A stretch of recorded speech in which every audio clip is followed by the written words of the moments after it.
نبی پاک علیہ السلام کے طریقے پر جو بندہ چلتا ہے نا، جو حضور کے طریقے پہ چلتا ہے، وہ اللہ کا محبوب بن جاتا ہے۔ جو شرط یہ ہے کہ وہ اخلاص کے ساتھ نبی پاک کے طریقے پہ چلے، دنیا کو دکھانے کے لیے پگڑیاں نہ باندھتا پھرے، وہ کہے کہ چونکہ میں پیر صاحب ہوں تو میں نے باندھنی ہے، اس لیے یہ ماحول نہ بنائے، وہ بنائے اللہ کی رضا کے لیے۔ اللہ تبارک و تعالیٰ کی رضا کے لیے نبی پاک کی غلامی کرے، اللہ اسے اپنا محبوب بنا لیتا ہے۔ حضور کی کچھ سنتیں ہیں، کچھ چیزیں نبی پاک کو پیاری ہیں، کچھ تو آپ نے سنی ہوئی ہے، جیسے میٹھا کھانا سنت ہے، جیسے مسواک کرنا سنت ہے، جیسے مسکرانا سنت ہے۔ مسکرا رہے ہیں نا جی ماشاءاللہ، پریشان تو نہیں نا کسی بات میں؟ مسکرانا بھی حضور کی، شروع میں نمک کھانا، بعد میں نمک کھانا، درمیان میں میٹھا کھانا، یہ حضور کی سنت ہے۔ اور امامہ باندھنا نبی پاک کی، یہ چیزیں حضور کی پسند ہیں۔ نماز نبی پاک کو بڑی پسند ہے، فرمایا مجھے تمہاری دنیا کی چیزوں میں سے، دنیا کے کاموں میں سے جو کام بڑا پسند ہے وہ نماز پڑھنا ہے۔ خوشبو حضور کو بڑی پسند ہے، دودھ نبی پاک کو بڑا پسند ہے۔ یہ بھی ساری سنتیں ہیں۔ اسی طرح کی دو تین باتیں میں نے عرض کرنی ہے آپ کی خدمت میں۔ جس طرح نبی پاک علیہ السلام کو خوشبو پسند ہے، تکیہ پسند ہے، مسواک پسند ہے، اسی طرح تھوڑے مال پر قناعت کرنا یہ بھی میرے نبی کو بڑا ہی پسند ہے۔ تھوڑے پیسوں پہ راضی ہو جانا یہ نبی پاک کو، سادے مکان میں رہنا یہ حضور کو بڑا پسند ہے، سادی روٹی کھانا یہ میرے نبی پاک کو بڑا، یہ بھی حضور کی پسند ہے۔ تھوڑے رزق پہ راضی ہونا اور اس طرح راضی ہونا کہ لمبے سجدے ادا کرنا یہ میرے نبی پاک کی پسند ہے۔ حضور نے صرف غریبوں سے پیار نہیں کیا، ہمیں یہ سنایا جاتا ہے اور ہم ہمیشہ یہی سنتے ہیں کہ حضور نے غریب سے بڑی محبت کی۔ نبی پاک نے صرف غریب سے پیار نہیں کیا، دراصل حضور نے غریبی سے پیار کیا ہے۔ کوئی نہیں سمجھ آئی آپ کو؟ حضور نے صرف غریبوں سے پیار نہیں کیا، نبی پاک نے، اس کا معنی یہ ہے کہ حضور نے غریب رہنا پسند فرمایا ہے۔ غریبوں کی طرح رہنا نبی پاک نے، سادہ مکان، ایک وقت کا کھانا اور سادی غذا، جس طرح غریب نہیں رہتے پرانے گھروں میں، کچے مکانوں میں، ٹوٹی چٹائیاں، ایک دو پیالے گھر میں، لمبے چوڑے برتن کوئی نہیں، یہ نبی پاک کی پسند ہے، یہ رسول پاک کی پسند ہے۔ اس کو محبوب جانا ہے نبی پاک صلی اللہ علیہ وسلم، حضور نے اس کو پسند کیا۔ حاتم تائی کی بیٹی قیدی ہو کے آئی، جب اس کے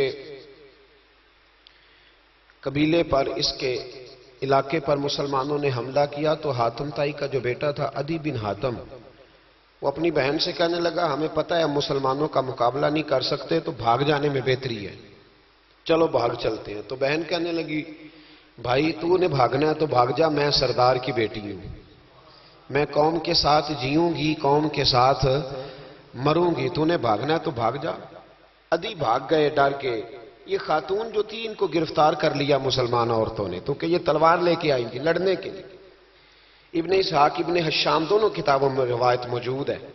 یہ خاتون کہتی ہے کہ میں نے بڑے تگڑے سوال تیار کیے، کیونکہ معاذ اللہ ثم معاذ اللہ میرا خیال تھا وہ نبی نہیں، وہ بادشاہ ہیں، وہ ایک اسٹیٹ کے سربراہ ہیں، وہ حکمران ہیں، میں معاذ اللہ نبی نہیں۔ میں نے بڑے تگڑے سوال تیار کیے اور میں اپنے آپ سے کہہ رہی تھی میں ایسی ایسی باتیں کروں گی مسلمانوں کے نبی سے کہ انہیں جواب نہیں آئے گا، معاذ اللہ ثم معاذ، نقل کفر، کفر نہ باشد۔ کہتی ہے میں حضور کے سامنے لائی گئی گرفتار کر کے، اور جب مجھے حضور کے سامنے کھڑا کیا گیا نا تو میرا سر ننگا تھا۔ توجہ ہے میری بات پر؟ میرا سر ننگا تھا تو میرے ذہن میں بڑے سوال تھے، میری گردن اکڑی ہوئی تھی۔ حضور نے میرا ننگا سر دیکھا تو محبوب ممبر سے اٹھے، اپنے کندھوں سے مدثر والی چادر اتاری اور حضور علیہ السلام نے حاتم تائی کی بیٹی کے سر پہ دے دی۔ بی بی کہتی ہے جب حضور کی چادر آئی تو میری اکڑی ہوئی گردن خود بخود جھک گئی نیچے کی طرف، خود بخود جھک گئی۔ سوال ابھی بھی میرے ذہن میں موجود تھے۔ اتنے میں ایک صحابی حضور کی بارگاہ میں آئے اور عرض کرنے لگے یا رسول اللہ صلی اللہ علیہ وسلم، یہ کافر کی بیٹی ہے، مشرک نجس ہوتا ہے، تو میں اپنی چادر نہ دے دوں، آپ اپنی لے لے، کافر کی بیٹی ہے۔ تو محبوب نے اس کی طرف جلال کی نظروں سے دیکھا، فرمایا خاموش ہو جا، بیٹیاں برابر ہوتی ہیں، تیاں سانجیاں ہوندیاں نے، بیٹیاں بولیے جی پکی بات ہے، بزرگ چپ کر جائیں، نوجوان بولے بیٹیاں، اللہ آپ کو خوش رکھے، تیاں سارے دیاں، ہاں ہاں، اگر تو کسی کے گھر گندی نظر ڈالے گا تو تیرا گھر بچ نہیں سکتا، پکی بات۔ یہ نقد و نقد سودا ہے، جس نے اپنا گھر پاک رکھنا ہے وہ دوسروں کے گھروں کا محافظ بنے، پکی بات۔ بیٹیاں خبردار خبردار، کسی کی بچی کی عزت سے کھیلنے کی کوشش نہ کرنا، ورنہ اللہ تبارک و تعالیٰ بڑی سخت سزا دیتا، بچو۔ وہ کہتی ہے جب حضور نے کہا نا بیٹیاں برابر ہوتی ہیں تو میرے اندر سے ایک آواز نکلی، میں نے کہا او حاتم تائی کی بیٹی تو غلط تھی، یہ بادشاہ نہیں ہے تو اللہ کے سچے رسول ہیں، بادشاہ تو سخت سزائیں دیتے ہیں۔ کہتے ہیں حضور میرے قریب آئے اور آ کے کہنے لگے تو سردار کی بیٹی ہے، تیرے باپ میں اچھی خصلتیں پائی جاتی تھی، بتا تیرے ساتھ کیا معاملہ کروں، کیا معاملہ، یہ حضور کی پسند ہے، کیا معاملہ کروں؟ تو کہنے لگی میں چاہتی ہوں مجھے آزاد کر دے۔ کہتی مجھے امید نہیں تھی، حضور کہیں گے ٹھہر جا، بیٹھ جا، بات کرتے ہیں، مشاورت ہوتی ہے، پھر اس کے بعد کوئی فیصلہ ہوتا ہے، کہا آزاد کر دو۔ کہتی حضور نے میرے کہنے پر فوراً ہی اگلا جملہ ہی نہیں کہا، فرمایا جا تو آزاد ہے۔ کہتی ہے میں نے ایک جملہ اور کہا، میں نے کہا میں اکیلی نہیں جاؤں گی، سارا قافلہ آزاد کرو، اب تنگی یہ داماں پہ نہ جا، اور بھی کچھ مانگ ہے آج وہ ماہل باتا، اور بھی کچھ مانگ۔ کہنے لگی اکیلی نہیں جاؤں گی، سارا قافلہ سارا قبیلہ آزاد ہو۔ حضور نے فرمایا تو پتہ نہیں کیا سوچ رہی ہے، تو جہاں آئی ہے وہاں سے خالی جاتا ہی کوئی نہیں، سارا قافلہ۔ حضور نے فرمایا بھی اس کے قبیلے کو کھانا بانا کھلاؤ اور سارے ہی آزاد کر دو۔ واپس گھر گئی تو اپنے باپ کو، اپنے بھائی کو بلایا، بلا کے کہنے لگی بھائی وہ بادشاہ نہیں وہ نبی ہیں، بادشاہ نہیں وہ، اب تو جن کو فقیر ہونا چاہیے تھا وہ بھی بادشاہ بن گئے۔ بادشاہ سلامت، بادشاہ سلامت، میں رات بورے والے میں تھا، بھئی مہربانی پیسے نہ لے کے آئیے گا، باپ اپنی اپنی جگہ پہ بیٹھے، یہ کام بالکل نہ کریں، اللہ آپ کو خوش رکھے، برکت دے۔ میں اس کو حرام نہیں کہتا، پر یہ سٹائل نظرانے کا درست نہیں، اس سے بچا کریں، ورنہ پھر وہی بندہ چنگا لگنا جنہیں پیسے لے کے آنا ہے، دوجیاں دا دل کرنا ہے ٹوری جانتے چنگے نے، اس لیے اس چکر سے باہر نکل ہے تاکہ قوم سمجھدار ہو جائے، بالکل یہ کام نہیں کریں، سنیں اور یاد رکھیں۔ میں تھا وہاں دور تو دو تین بچے نا یوں ہاتھ باندھ کے کھڑے ہو گئے۔ اب حضور نے فرمایا کہ اس طرح کا معاملہ نہ کرو جیسے مجوسی اپنے بادشاہوں کے ساتھ کرتے تھے۔ میں کہ پتر بہ جو کہندے نہیں ساڈی ڈیوٹی ہے، میں کہ کیس لائیے، میں بادشاہ سلامت تھا تو بہ جو کرسی تیرا آمدار، کیا چکر چل گیا ہے، ہاتھ باندھ کے کھڑے ہونا، کونوں میں کھڑے، کیا اس کا مطلب؟ ادب اداب ہیں کرنے چاہیے، لیکن کیا لوگوں کو سزا ملی ہوئی ہے کہ وہ بیچارہ جو غریب آدمی ادب اداب صرف اس کی ذمہ داری ہے؟ ماڑا آیا تو پیر صاحب نے ادب پہ لگا دیا اور تگڑا آیا تو خود ادب کرنا شروع کر دیا، یہ کس قسم کا تماشا ہے؟ یہ کوئی طریقہ نہیں، ادب اداب ہونے چاہیے لیکن غریبوں کو سزا، انہیں سزا نہ دو اگر بیچارے آ گئے ہیں تمہارے آستانہ عالیہ۔ بہرحال آمدام برسر مطلب کہنے لگی میں دیکھ کے آئی ہوں، جو بادشاہ نہیں نبی ہے، تو عدی کہنے لگا میں عورتوں کی باتوں پہ یقین نہیں کرتا، میں خود جا کے دیکھوں گا۔ میں نے کہا غریبی میرے نبی کی پسند ہے، حضور نے اللہ سے غریبی مانگ کے لی ہے، کہا یا اللہ مجھے زیادہ پیسے نہ دینا، ایک وقت کی روٹی دینا، اور حضور فرماتے رب نے اختیار دیا ہے اگر میں چاہوں تو خود پہاڑ سونے کا بن جائے اور میرے ساتھ چلا کرے، پر میں نے اللہ سے زیادہ دولت مانگی، او بھائی دولت بڑی پیاری ہوتی تو سب سے زیادہ میرے نبی کی تجوریوں میں ہوتی۔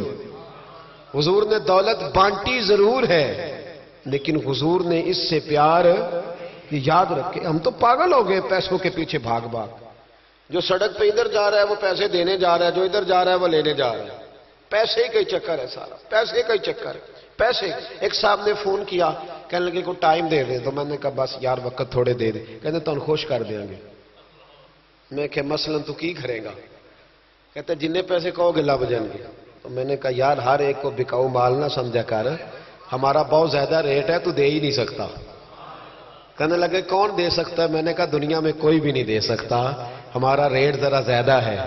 ہم نے اگر ریٹ مانگنا ہوا تو قیامت کے دن غوث اعظم جیلانی سے جا کے مانگیں گے، یا ان سے مانگیں گے جن کے نام کی دہائی دیتے رہے ہیں، تعریف مصطفیٰ کی کرے اور نتیجہ ہم دنیا داروں سے مانگیں، انہی سے لیں گے نتیجہ جن کے قصیدے ساری زندگی گائے ہیں۔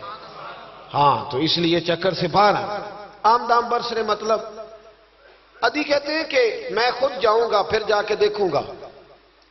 ادی مدینے آئے دیکھنے، اور جب بندہ کسی کو دیکھنے آتا ہے تو تنقیدی نظر سے آتا ہے۔ کہتے ہیں میں مسجد نبی میں پہنچا تو کچی زمین پر غلاموں کے ساتھ، ادھر دیکھو یہ بھی تو حضور کی سنت ہے نا جی۔ حضرت ابو ہریرہ صحیح سند کی حدیث بخاری میں فرماتے ہیں حضور کے ساتھ ایک سفر میں تھا، نبی پاک علیہ السلام نے فرمایا کھانا نہ پکا لے، حضور پکا لے، فرمایا تو گوشت لے آ، تو اس طرح کر، مسالہ جات تیار کر لے، تو فلاں چیز کر لے۔ آخر میں حضور فرمانے لگے میں لکڑیاں کٹھی کر کے لاتا ہوں جی۔ اللہ کرے پیرانو یہ حدیث زبانی یاد ہو جائے، آمین تے آکھیا جی۔ میں لکڑیاں کٹھی کر کے لاتا ہوں، لکڑیاں۔ عرض کی یا رسول اللہ ہم کر دیں گے، تو محبوب نے فرمایا سارے کٹھے نہیں جا رہے، کوئی عرض نہیں میں بھی لے آؤں گا۔ تو فرماتے حضور اٹھے اور لکڑیاں کٹھی کر کے لائے۔ جب مسجد نبوی شریف بن رہی تھی تو جناب ابو ہریرہ فرماتے ہیں میں 3 اینٹیں اٹھا کے لا رہا تھا، اللہ کے رسول 7 اینٹیں اٹھا کے لا رہے تھے، 7 اینٹیں۔ چودھری صاحب آپ روز آ کے کہہ دیتے قاری صاحب مسجد دی صفائی نہیں ہوئی، تو نہیں کر سکتا مسجد دی صفائی؟ کیا سمجھتا ہے تو اپنے آپ؟ صدر بننے کا کیا مطلب ہوتا ہے کہ بندہ روب ڈالنے لگے؟ دنیا میں جو سب سے زیادہ عزت والا اور بڑا ہوتا ہے وہ وہی ہوتا ہے جو اللہ کے گھر میں جھاڑو دیا کرتا ہے۔ کیا لوگوں نے معیار بنا لیا ہے؟ یہ معیار ہے، جو قوم کا بڑا ہوتا ہے وہ قوم کا خادم ہوتا ہے۔ ادی کہتے ہیں میں مدینے آیا تو میں نے نبی پاک علیہ السلام کو غلاموں کے ساتھ کچی زمین پہ بیٹھے دیکھا، اور غلام بھی کون؟ ایک طرف حضرت بلال حبشی بیٹھے اور دوسری جانب حضرت عمار بن یاسر بیٹھے۔ کہتے ہیں حضور بیچ بیٹھے، کھانا کھایا جا رہا ہے، اور حیران میں اس وقت ہوا جب اسی پلیٹ سے نبی پاک بھی کھا رہے ہیں اور بلال حبشی بھی کھا رہے ہیں ساتھ بیٹھ کے حضور نے۔ ادی کہتے ہیں میرے دل پہ چوٹ لگی، میں نے کہا نہیں یار یہ بادشاہ نہیں، یہ بادشاہ جو اس طرح غریبوں کے بیچ بیٹھ کے روٹی کھائے۔ ہمارے تو بادشاہ غریبوں کے حق میں تقریر کرتے ہیں نا۔ ویسے ان سے پوچھو کہ اس گاؤں سے ڈنگے کا کرایہ کتنا ہے، اور پھر ڈنگے سے لالے موسے کا کتنا ہے، ان کو کوئی پتہ نہیں۔ ان چودھریوں کو بچوں کو کھڑے کر کے پوچھو کبھی چنے کی دال کا بھاؤ کیا ہے، کدی آندھی ہوئے تو پتا ہوئے نا، ان کو کیا پتا؟ ان کے گھر میں تو آ جاتی، اللہ جانے کہاں سے آتی ہے، ہم بدگمانی نہیں کرتے۔ لیکن حضور ایک پلیٹ میں کھانا کھا رہے۔ ادی کہتا میں سمجھ گیا یہ بادشاہ نہیں۔ پھر میرے دل میں شیطان نے وسوسہ ڈالا، میں نے کہا مسجد کچیا ہو سکتا ہے، مکان بڑا پکا ہو، بنگلہ بڑا عالی شان ہو۔ حضور کی عادت مبارکہ تھی جب کوئی مہمان آتا تھا تو یا مسجد میں اصحاب صفہ کے ساتھ رکھتے تھے یا کسی صحابی کو دے دیتے تھے، وہ اپنے گھر لے جاتے تھے۔ ادی کہتے ہیں میں نے جب سلام کلام کیا نا، دل میں خیال تھا کہ گھر بڑا عالی شان ہوگا، تو محبوب فرمانے لگے میرے دل میں خیال ہے، دیکھیے میرے نبی کو اللہ نے کتنا علم غیب عطا فرمایا ہے۔ کہتے ہیں میرے دل میں خیال ہے، مصطفیٰ کریم فرمانے لگے یار تو یہاں نہ بیٹھ، چل میں تجھے گھر لے چلتا ہوں۔ خیال آیا مسلمان نیک و بد پہچان جاتے ہیں، اور محمد آدمی کے دل کی باتیں جان جاتے ہیں صلی اللہ ہو۔ میں بریلی شریف میں تھا تو اعلیٰ حضرت کے بھائی مولانا حسن رضا خان صاحب رحمۃ اللہ علیہ، ان کے پوتے تھے شیخ الحدیث مولانا تحسین رضا خان صاحب، بڑے اچھے شاعر تھے اور نعت کی صنف سے بڑے آگاہ تھے، بڑا عمدہ مطلع کہتے تھے، مزہ آ جاتا تھا۔ تھوڑی سی مجھے بھی دلچسپی رہی شاعری سے تو میں بڑا خوش ہوتا تھا۔ ایک دن میں نے ان سے کہا کہ حضرت جی کو تازہ قطع کہے، تازہ ہونا چاہیے۔ فرمانے لگے چلو 10 منٹ کا ٹائم دو، ابھی کہہ دیتے ہیں۔ تازہ قطع کہا، کہنے لگے علم غیب رسول کے منکر اس حقیقت کو بھول جاتے ہیں، غیب مانا کہ راز ہے لیکن راز اپنوں سے کب چھپاتے ہیں۔ غیب مانا کہ راز ہے لیکن راز اپنوں سے کب چھپاتے ہیں؟ تازہ قطع کہا۔ عدی بن حاتم کہتے ہیں حضور مجھے لے کے چلے، جب نبی پاک گھر کی طرف لے کے چلے تو رستے میں ایک بوڑھی اماں مل گئی، پھٹے پرانے کپڑے، کہنے لگی یا رسول اللہ میں آپ کی طرف ہی جا رہی تھی، ضروری کام ہے۔ تو حضور نے فرمایا چل تو جا رہی تھی، میں خود جو آ گیا ہوں۔ عدی کہتے ہیں چوک میں اس بوڑھی نے حضور کو کھڑا کر لیا۔ کبھی دیکھے آپ نے اپنا وزیر چوک میں کھڑا؟ آپ کو اسی ایم پی کدی نہیں دیکھا، وزیر تو دور رہ گیا۔ چوک میں کھڑا کر لیا نبی پاک صلی اللہ علیہ وسلم، اور وہ بی بی اپنے دکھڑے سنانے لگی۔ کہتے قربان جاؤں وہ دیر تک باتیں کرتی رہی اور نبی پاک سنتے رہے۔ عدی کہتے ہیں میرے دل پہ دوسری چوٹ لگی، میں نے کہا جو اس طرح غریبی سے پیار کرے وہ بادشاہ نہیں، وہ اللہ کے سچے رسول ہیں۔ حضور مجھے گھر لے گئے، جناب سیدہ طیبہ طاہرہ حضرت عائشہ صدیقہ رضی اللہ تعالی عنہا کے حجرے میں، اور حضور جب اندر لے گئے تو ایک چٹائی پڑی ہے کھجور کی چھال کی، وہ بھی پھٹی ہے 2 جگہ سے، ایک مٹکا 2 پیالے، ایک تکیہ جس میں کھجور کی چھال بھری ہوئی ہے۔ کہتے حضور مجھے لے گئے، میں نے محبوب کا وہ مکان جنت نشان، میں نے وہ مکان دیکھا جہاں حضرت جبریل حاضری دینے آیا کرتے، میں نے وہ مکان دیکھا جس کے دروازے پہ 70 ہزار فرشتے ڈیوٹی کرتے، میں نے وہ مکان دیکھا۔ کہتے میں حیران ہو گیا۔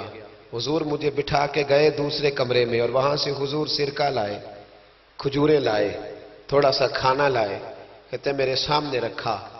اب میں نے اس کھانے کی سادگی کو بھی دیکھا، لگے جو مزدور شاہ ایسا، نہ دھن نہ دولت سربراہ ایسا، فلک نشیں کا زمین پہ گھر ہے، میرا پیغمبر عظیم تر ہے۔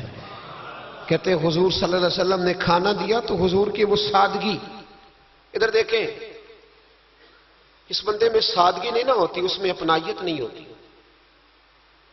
آپ کو سمجھ آئے تب بھی ٹھیک ہے، نہ آئے تب بھی ٹھیک ہے، پر میں آپ کو بڑی بات سمجھا رہا ہوں۔ جس میں سادگی نہیں ہوتی اس میں اپنائیت، وہ تو دیکھتا ہے کہ اس کے کپڑے اس قابل ہے کہ نہیں، میرے سینے سے لگ بھی سکتا ہے کہ نہیں، اس میں اپنائیت۔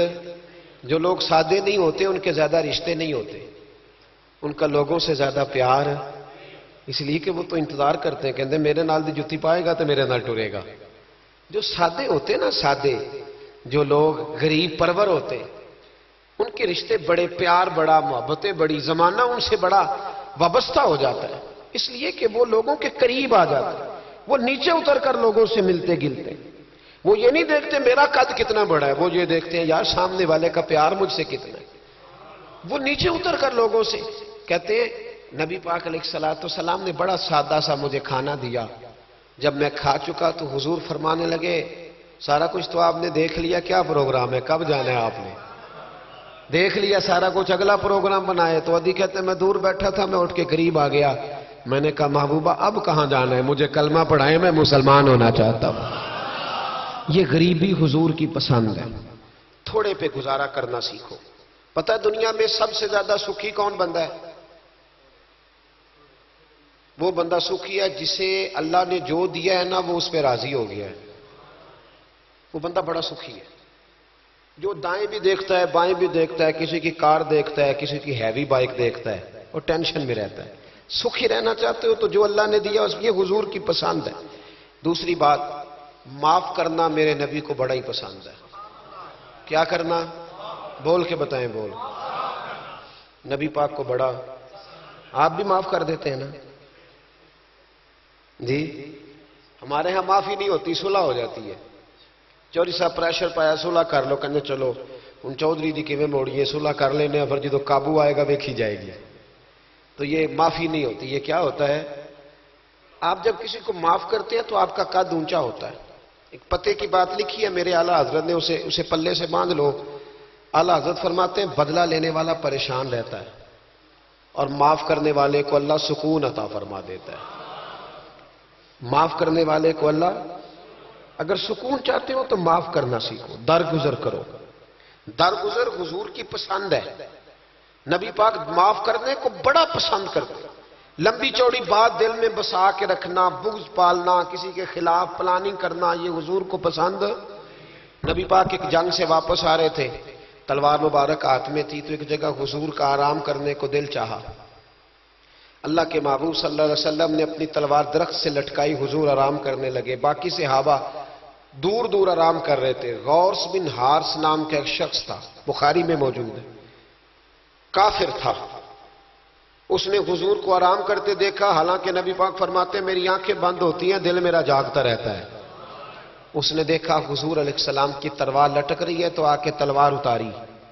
جب تلوار اتاری تو حضور کی آنکھ کھلی، کوئی بے چینی نہیں، اللہ کے حبیب اطمینان سے آرام کر رہے۔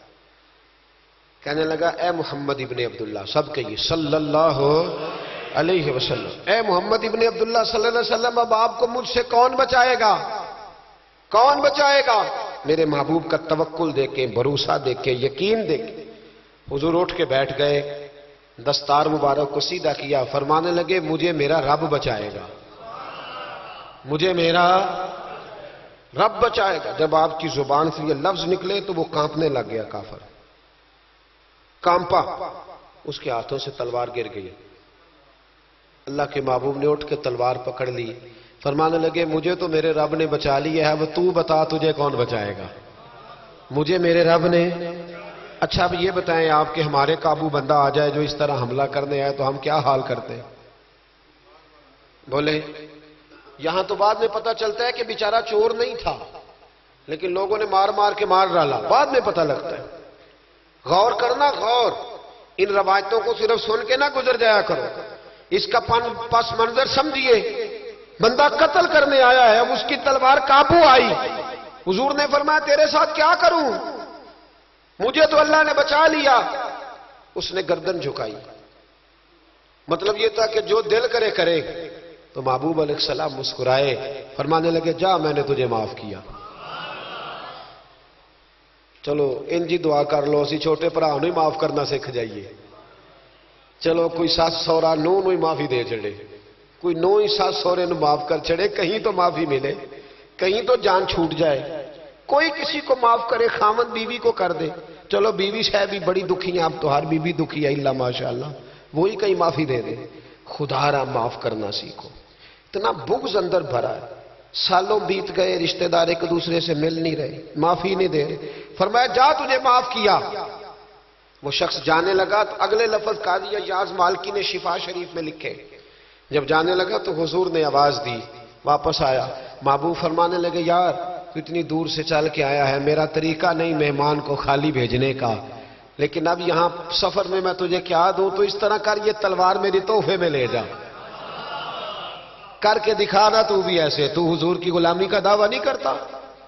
یہاں تو پوری ملت کا نقصان ہو گیا، پر دیندار کہلانے والوں نے ایک دوسرے کو معاف نہیں کیا۔ یہاں تو نظریے اور جماعتیں داؤں پہ لگ گئیں، لیکن دیندار کہلانے والے ایک دوسرے کو معاف نہ کر سکے۔ اللہ جانے وہ کیا ایسی باتیں تھی جو رہ گئی سینوں میں، بستیاں اجڑ گئیں پر ہم معاف نہ کر سکے، چند باتیں نہ دلوں سے نکال پائے، ایک نظریے کہ لوگ ایک جگہ اکٹھے بیٹھنے کے قابل نہ رہے، جا تلوار لے جا۔ وہ شخص کہتا ہے 2 منٹ میں تلوار لے کے آگے بڑھا، پر میرے اندر سے آواز آئی، اور یار جس کا اتنا بڑا حوصلہ ہو، جو اتنا معاف کرنا جانے، وہ بھی کبھی جھوٹا ہو سکتا ہے؟ تو میں تلوار لے کے قتل کرنے آیا تھا، تحفہ لے کے جا رہا تھا، واپس آیا، میں نے کہا محبوبہ ساری دنیا جھوٹ بولتی ہے، جو معاف کرنے کی ادا تیری ہے وہ بتاتی ہے کہ تو اللہ کا سچا رسول ہے۔ کلمہ پڑھ گئے وہ شخص، معافی نہیں کرتے، درگزر والا کھاتا ہی کوئی نہیں۔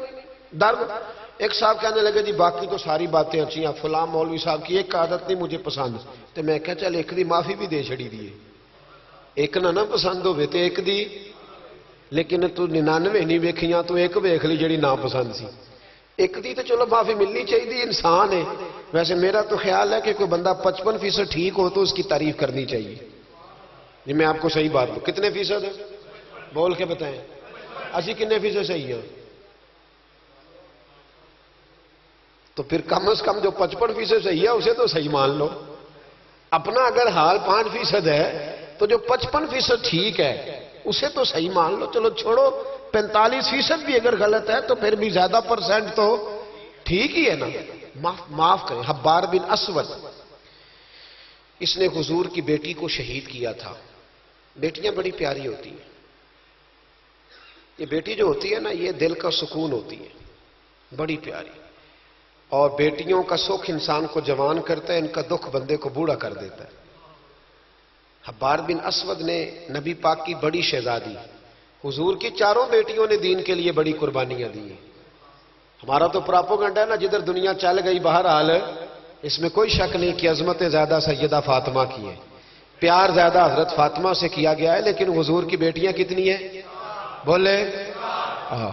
ہمارے ہاں بس وہ نقیب بھی کہتا ہے اور میں پڑھن لگا حضرت فاطمہ دی منقبت، تو میں کہ پہلیاں تیناں بھی پڑھ ہاں. پہلا میں مولا علی کی منقبت پڑھنے لگا ہوں. حضرت علی کا بغض کفر ہے، نفاق ہے، ان کا پیار ایمان ہے، پر باقی تین کی بھی شان بیان کرنا وہ کوئی نہیں تو انہوں کسی نو بھی ادھر کیوں نہیں جاتے؟ بیاں ہو کس زبان سے مرتبہ صدیق اکبر کا کہ محبوب خدا محبوب ہے صدیق اکبر کا. لٹایا راہ حق میں گھر کئی بار اس محبت سے کہ لٹ لٹ کر حسن گھر بن گیا صدیق اکبر کا. کیوں نہیں آتی؟ بڑی بیٹی تھی سیدہ زینب، بڑی شہزادی، مکے سے مدینے آ رہی تھی، گھوڑے پہ بیٹھی تھی، پیٹ میں بچہ تھا. حبار بن اسود نے گھوڑے کو کچھ چیز لگا دی، چبو دی، گھوڑا تیز دوڑا. میرے محبوب کی بڑی شہزادی گھوڑے سے گری، پیٹ میں بچہ تھا، تکلیف ہوئی، کتنے مہینے بیمار رہی، حمل بھی ضائع ہوا، اور سیدہ زینب وصال بھی کر گئی. جب ان کا انتقال ہوا تو روایت حضرت ابو ہریرہ کی موجود ہے، فرماتے میں نے حضور کی ساری داڑھی کو آنسوؤں سے بھرے ہوئے دیکھا. محبوب پریشان ہوئے ان کے وصال، دکھ ہوا حضور. وہ قاتل حبار بن اسود فتح مکہ کے موقع پر چہرے پر نقاب پہن کے آ گیا اور حضور کے سامنے کھڑے ہو کے کہنے لگا یا رسول اللہ کو بہت بڑا دشمن بھی آئے تو معاف کر دیتے ہو، بہت بڑا دشمن بھی. میرے نبی پاک نے فرمایا حبار چہرے سے کپڑا ہٹا، بیٹیاں بھولا نہیں کرتی، پر تو کلمہ پڑھ میں تجھے بھی معاف کرنے کو تیار ہوں. تیرا حوصلہ کدھر ہے؟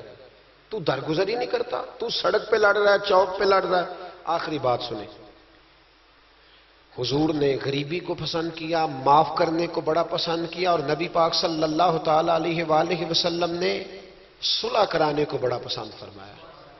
کیا کرانے کو؟ جی فرمایا اگر صلح کرانے کے لیے تمہیں بظاہر خلاف واقعہ بات بھی کہنی پڑے، یعنی لگے کہ جھوٹ بولنا پڑ رہا ہے، تو میرے نبی نے اجازت دی پھر بھی صلح کرا دو.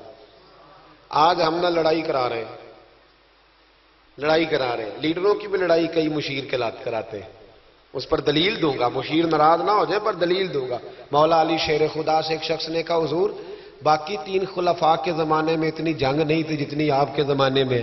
تو آپ فرمانے لگے ان تینوں کا مشیر میں تھا، میرے مشیر تیرے جیسے ہیں، اس لیے یہ تباہی ہو رہی ہے. مہربانی فرمائیں، مشورہ صحیح دے. ہم ایک دوسرے کو اس طرح کی کہانیاں سناتے ہیں کہ دور کرتے. حضور نے پتہ ہے آپ کو بڑی مشہور حدیث ہے بخاری میں، نبی پاک صلی اللہ علیہ وسلم نے فرمایا اگر میں دیر سے آیا نا تو جماعت کرا لینا، انتظار نہ کرنا. یا رسول اللہ آپ جماعت چھوڑ کیوں رہے ہیں؟ فرمایا دو قبیلوں کی صلح کرانے جا رہا ہوں. حضور نے فرمایا جماعت میں میرا انتظار ہے. کہاں جا رہے تھے نبی پاک؟ بولے سن لو حدیث مسند امام احمد بن حنبل میں، فرمایا دو مسلمانوں کی صلح کرا دے، اللہ تجھے 2 حج اور 2 عمرے کا ثواب عطا فرمائے گا. 2 حج اور چلو ادھر پھول نہیں پہنے، کسی استقبال نہیں کرنا، کسی فوٹو نہیں دینی کہ حج ہی ہو گیا ہے، لیکن حج ملے گا ضرور، اس لیے کہ میرے نبی نے وعدہ فرمایا ہے. لوگوں کو قریب کرنے کا سبب بنے، قریب کریں، لڑائیاں نہ کرائیں، صلح کرائیں، مہربانی کریں، اتحاد کی بات کریں. ایک دوسرے اگر 2 بھائی آپس میں ناراض ہیں تو ان کے اندر قربتیں پیدا کریں، کہیں کہ ان کی صلح ہو، انہیں قریب کرائیں، ان کے ساتھ محبت کے رشتے قائم کرائیں. ہم لڑائی کرا کے لوگوں کو اپنے ساتھ سیٹ رکھنا چاہتے ہیں. کبھی سنتے نہیں آپ کہ مدینے سے جو لوگ آئے اور جو مکے سے جو لوگ مدینے آئے اور جو مدینے میں رہ گئے حضور نے بھائی بھائی بنا دیے. فرمایا بھائی بھائی بن جاؤ. حضور نے ایسے رشتے قائم کیے کہ وہ ساری زندگی قائم رہے. تو لوگوں کو لڑانے کا سبب کیوں بنتا ہے؟ لوگوں کو ملائیں، یہ حضور کی پسند ہے. 3 باتیں میں نے عرض کی ہیں. غریبی نبی پاک کی پسند ہے، معاف کرنا حضور کی، صلح کرانا نبی پاک کی. ان تینوں حضور کی سنتوں پر عمل کریں، ملے گا کیا؟ اللہ ہمیں اپنا محبوب بنا لے گا. جب ہم یہ کام کریں گے تو پھر رب ہم سے محبت فرمائے گا. دعا کرتا ہوں جو کچھ میں نے عرض کیا اللہ اسے قبول فرمائے. جہاں ہم بھول گئے اللہ ہم سے درگزر فرمائے. علم نافع دے، عمل صالح عطا فرمائے. آخر دعوانا ان الحمدللہ.